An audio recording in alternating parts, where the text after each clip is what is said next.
Hello everyone, this is Diksha Rathore and welcome back to my channel. तो friend, child development and psychology से next question discuss करेंगे जो बहुत important है।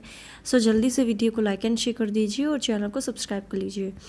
तो शुरू कर लेते हैं आज की क्लास का सबसे पहला क्वेश्चन जो है, और लास्ट में ज़रूर बताइएगा कि आपके कितने क्वेश्चन सही हुए हैं आउट ऑफ 30। ओके, तो क्वेश्चन जो है व्यक्तित्व समायोजन की प्रत्यक्ष विधि है। ऑप्शन है प्रतिगमन, शोधन, बाधा निराकरण या प्रक्षेपण। तो व्यक्तित्व समायोजन की प्रत्यक्ष विधि है। वीडियो को पॉज कर लीजिए और यहाँ पर आंसर सही हो जाएगा बाधा निराकरण। ठीक है, सी आंसर जो है यहाँ पर हमारा बिल्कुल सही है। अगला क्वेश्चन है, भग्नाशा का अर्थ है किसी इच्छा या आवश्यकता में बाधा पड़ने से उत्पन्न होने वाला संवेगात्मक तनाव। किसने कहा है? गुड, गैरेट, गेट्स या मन। तो ये डेफिनेशन किसने दी है कि भग्नाशा का अर्थ है किसी इच्छा या आवश्यकता में बाधा पड़ने से उत्पन्न होने वाला संवेगात्मक तनाव। तो ये कथन जो है ये किसका कथन है? तो आंसर सही हो जाएगा गुड का। ठीक है, ए आंसर जो है हमारा यहाँ पर बिल्कुल सही है। नेक्स्ट क्वेश्चन है, निम्नलिखित में से कौन अभिप्रेरणा के कर्षण सिद्धांत का आकर्षण सिद्धांत का प्रतिनिधित्व करता है? अंतर्नोद सिद्धांत, उद्दीपन सिद्धांत, प्रत्याशा सिद्धांत या आवश्यकता सोपान सिद्धांत। तो अभिप्रेरणा का आकर्षण सिद्धांत जो है, तो यहाँ पर आंसर सही हो जाएगा। ये सिद्धांत दिया है अब्राहम मैस्लो ने, जिसको हम कहते हैं प्रत्याशा सिद्धांत। ठीक है, सी आंसर जो है यहाँ पर हमारा बिल्कुल सही है। नेक्स्ट क्वेश्चन है, क्रियात्मक अनुसंधान का महत्व नहीं है। विद्यालय तथा कक्षा शिक्षण की कार्यप्रणाली में सुधार लाना, एक समय में एक ही परिकल्पना का सत्यापन, समस्या के समाधान का रूप आदर्श होता है या शिक्षक को कार्यकुशलता का अवसर मिलता है। तो क्रियात्मक अनुसंधान का महत्व नहीं है। तो क्या आंसर सही हो जाएगा? तो जो महत्व नहीं है वो है कि समस्या के समाधान का रूप आदर्श होता है, तो ये महत्व नहीं है। सी आंसर सही है। व्यक्तिगत भेदों का अध्ययन तथा सामान्यीकरण किया जाता है विभेदात्मक विधि द्वारा, परीक्षण विधि द्वारा, तुलनात्मक विधि द्वारा या गाथा विधि द्वारा। तो व्यक्तिगत भेदों का अध्ययन तथा सामान्यीकरण किया जाता है किस विधि के द्वारा? आंसर सही हो जाएगा विभेदात्मक विधि द्वारा। ए आंसर सही है। सृजनात्मक का अर्थ है बालक की शैक्षिक प्रगति, समाज के रीति रिवाज मानना, सामाजिक संदर्भ में नए अर्थ लगाना या जोड़ तोड़ करना। तो सृजनात्मक का क्या अर्थ है? क्रिएटिविटी का क्या अर्थ है? तो ये है सामाजिक संदर्भ में नए अर्थ लगाना। ठीक है, सी आंसर सही है। भूख और प्यास है व्यक्तिगत प्रेरक, जन्मजात प्रेरक, सामाजिक प्रेरक या अर्जित प्रेरक। तो भूख और प्यास क्या है? तो ये आप जन्मजात लेकर आते हो, जन्मजात मोटिव्स हैं, नेचुरल मोटिव्स है। भूख आपको जन्म से ही लगती है, प्यास भी, नींद, ये सभी आपके जन्मजात प्रेरक होते हैं। तो आंसर सही हो जाएगा बी आंसर। क्रिया प्रसूत अधिगम के संदर्भ में अधोप्रदत्त में से कौन सा या कौन एक बेमेल पद है? विस्तारण, संचित प्रतिवर्त, पुनर्बलन अनुसूची या प्रतीक मित्यव्ययिता। तो एक बेमेल पद जो है 578 में, तो ये है विस्तारण। ठीक है, ए आंसर जो है यहाँ पर हमारा बिल्कुल सही है। नेक्स्ट क्वेश्चन है, संज्ञानात्मक विकास का अर्थ है अभियोग्यता का विकास, बच्चे का विकास, शारीरिक कौशल का विकास या व्यक्तिगत विकास। तो संज्ञानात्मक विकास का अर्थ है, क्या आंसर सही हो जाएगा? तो ये है अभियोग्यता का विकास, अभियोग्यता का विकास। ठीक है, ए आंसर राइट है। नेक्स्ट क्वेश्चन है, युवा शिक्षार्थियों को कक्षा में साथियों के साथ बातचीत करने के लिए प्रोत्साहित किया जाना चाहिए, जिससे वे एक दूसरे से सवालों के जवाब सीख सकते हैं। पाठ्यक्रम को जल्दी से पूरा किया जा सकता है। वे अध्ययन के दौरान सामाजिक कौशल सीख सकें या शिक्षक बेहतर ढंग से कक्षा को नियंत्रित कर सके। तो युवा जो है शिक्षार्थियों को कक्षा में साथियों के साथ बातचीत करने के लिए प्रोत्साहित किया जाना चाहिए। इससे क्या होता है, वो अध्ययन के दौरान जो है सामाजिक कौशल सीख सकते हैं। आंसर सही हो जाएगा यहाँ पर सी आंसर। ओके,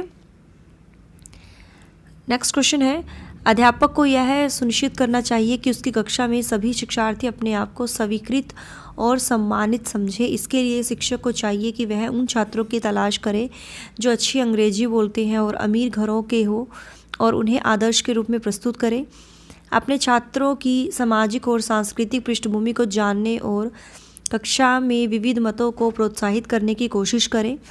सख्त नियम बनाएं और बच्चे उनका पालन नहीं करें उनको सज़ा दे, या वंचित पृष्ठभूमि वाले बच्चों को नीची नज़र से देखना चाहिए ताकि वे अनुभव करें कि उन्हें जो है अधिक कठोर परिश्रम करना है।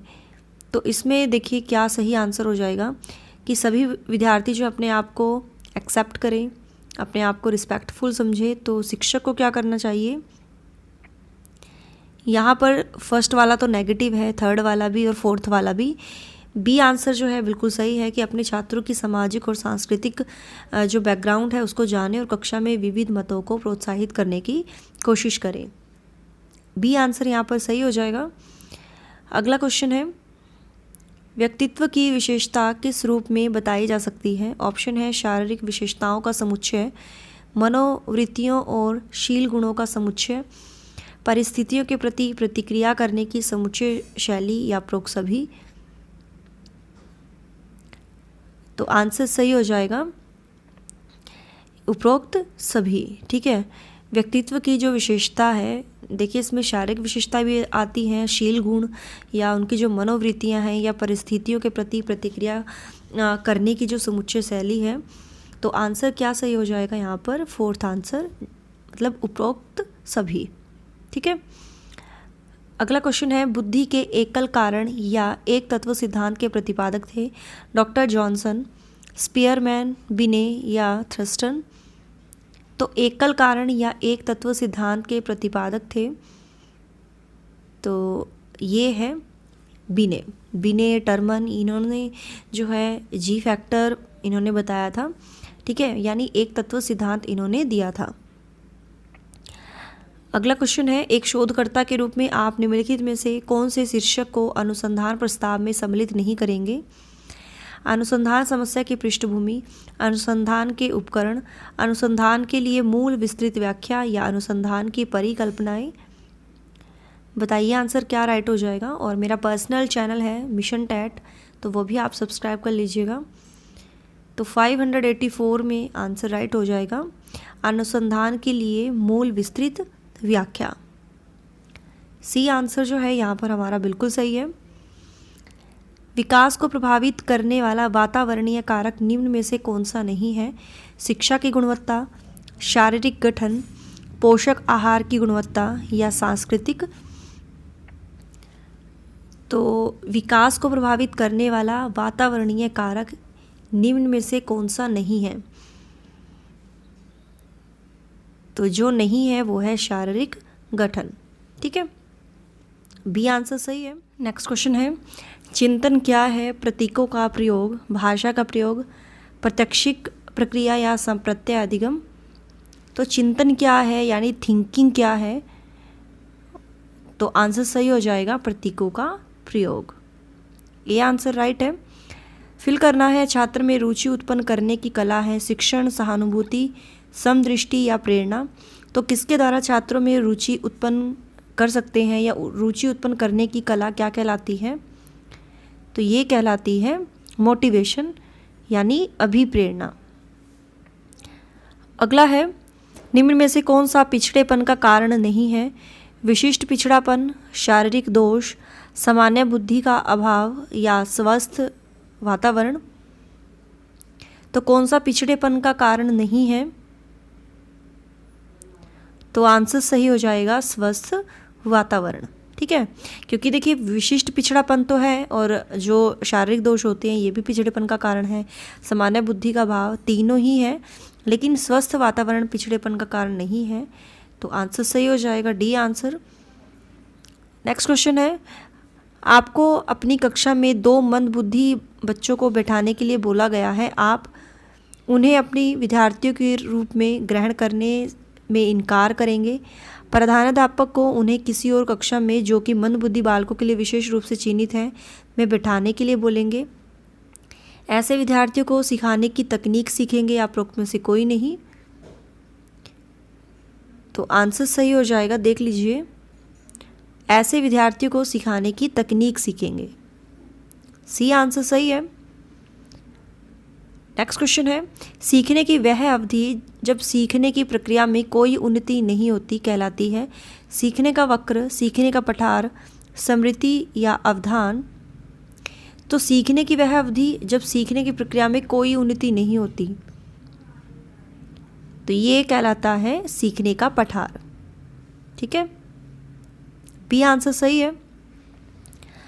अगला क्वेश्चन है, प्रतिभाशाली बालक जो है तीव्र और आसानी से सीखते हैं, जो सुनते या पढ़ते हैं बिना रटे कंठस्थ कर लेते हैं, वस्तु चिंतन करते हैं या कम समय में ही अभिप्रेरण का अनुसरण करते हैं। तो प्रतिभाशाली बच्चे कैसे होते हैं, टैलेंटेड बच्चे,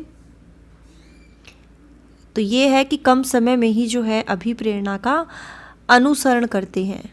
ठीक है, तो डी आंसर जो है यहाँ पर हमारा सही हो जाएगा।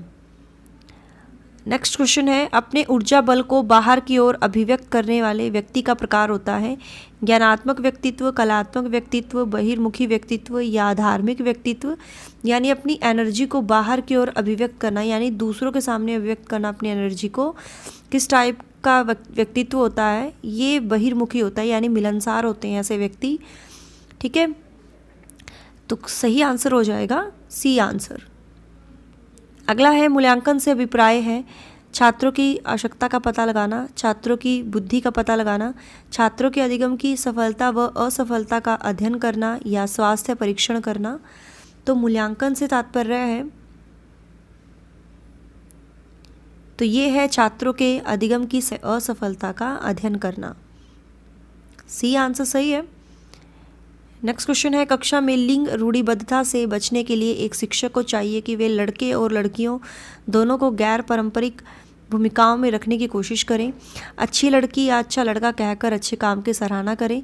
कुश्ती में भाग लेने से लड़कियों को निरुत्साहित करें या लड़कों को जोखिम लेने और साहसिक बनने के लिए प्रोत्साहित करें। तो लिंग रूढ़िबद्धता से बचना है, उसके लिए एक शिक्षक को क्या करना चाहिए, तो आंसर सही हो जाएगा ए आंसर, कि लड़कों और लड़कियों को दोनों को गैर पारंपरिक भूमिकाओं में रखने की कोशिश करें, ए आंसर सही है। नेक्स्ट क्वेश्चन है, एक शिक्षिका अपनी कक्षा में विविधता में संबोधित कर सकती है भिन्नताओं को स्वीकार करके और उसे महत्व देकर। बच्चों की सामाजिक सांस्कृतिक पृष्ठभूमि का शिक्षा शास्त्रीय संसाधन के रूप में प्रयोग करके, विभिन्न अधिगम शैलियों को समायोजित करके या मानक निर्देशक देकर और निष्पादन हेतु सामान्य मानदंड निर्धारित करके। तो क्या आंसर सही हो जाएगा, first second and third, first second third and fourth, first second fourth या second third and fourth.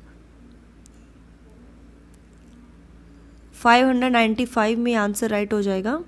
First second and third ये वाला यहाँ पर हमारा बिल्कुल सही हो जाएगा, फर्स्ट सेकंड एंड थर्ड। ठीक है, आधुनिक शिक्षण अधिगम प्रक्रिया में शिक्षक की भूमिका है सीखने हेतु एक अच्छे सुलभकर्ता की, बच्चों को गणित, विज्ञान और भाषा सीखने की, बच्चों को मूल्य आधारित शिक्षा देने की या बच्चों को सभी कुछ पढ़ाने की।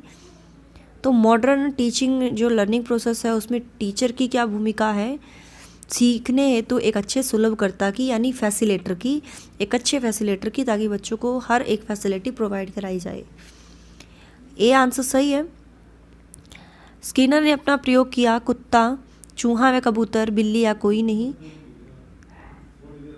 तो स्किनर ने अपना प्रयोग किस पर किया था, चूहे पर और कबूतर पर, बी आंसर यहाँ पर सही है। नेक्स्ट क्वेश्चन है, इन कथनों में से आप किससे सहमत हैं। एक बच्चा अनुत्तीर्ण होता है क्योंकि सरकार विद्यालयों में पर्याप्त प्रौद्योगिकी संसाधन प्रदान नहीं कर रही है। एक बच्चे की असफलता के लिए वंशानुक्रम घटकों को प्रत्यक्ष रूप से जिम्मेदार ठहराया जा सकता है, जिसे उसने अपने माता पिता से अर्जित किया है। एक बच्चे की असफलता व्यवस्था तथा बच्चे के प्रति प्रतिक्रिया करने में उसकी असमर्थता का एक प्रतिबिंब है, या उपरोक्त में से कोई नहीं। आप किससे सहमत है? तो आंसर यहाँ पर सी आंसर जो है हमारा बिल्कुल सही हो जाएगा। ठीक है, अगला क्वेश्चन है, किसी कक्षा में शिक्षक की भूमिका है समय सारणी का कठोरता से पालन करना और पाठ्यक्रम से बंधे रहना, सीखने की विश्वसनीय स्थितियाँ जुटाना और शिक्षार्थियों को स्वतंत्र चिंतन की सुविधा देना, अपने ज्ञान से शिक्षार्थियों को परिपूर्ण करना और उन्हें परीक्षा के लिए तैयार करना, या सीधे तरीके से ज्ञान पहुंचाना और शिक्षार्थियों को सही उत्तरों के लिए तैयार करना। तो किसी कक्षा में शिक्षक की क्या भूमिका है? तो आंसर सही हो जाएगा, सीखने की विश्वसनीय स्थितियां जुटाना और शिक्षार्थियों को स्वतंत्र चिंतन जो है उसकी सुविधा देना। तो बी आंसर सही है। अभिप्रेरणा वर्णित होती है ज्ञानात्मक जागृति द्वारा, भावनात्मक जागृति द्वारा, 1 और 2 दोनों, या इनमें से कोई नहीं। तो अभिप्रेरणा वर्णित होती है, तो आंसर राइट हो जाएगा भावात्मक जागृति द्वारा। ठीक है, क्योंकि मोटिवेशन जो है भावात्मक जागृति द्वारा होता है, ना कि ज्ञानात्मक जागृति द्वारा। ठीक है, तो आंसर सही हो जाएगा यहाँ पर बी आंसर। तो यही थे आज के हमारे इंपॉर्टेंट क्वेश्चन। आपके कितने सही हुए हैं बताइएगा कमेंट में। और ये मेरा व्हाट्सअप नंबर है 8295024375। कुछ पूछना चाहते हो यहाँ मुझे मैसेज कर सकते हो। तो मिलते हैं नेक्स्ट क्लास में नेक्स्ट क्वेश्चन के साथ। So thanks for watching my video. Do like share and subscribe my YouTube channel. Till then bye bye, रब राखा, जय भोलेनाथ।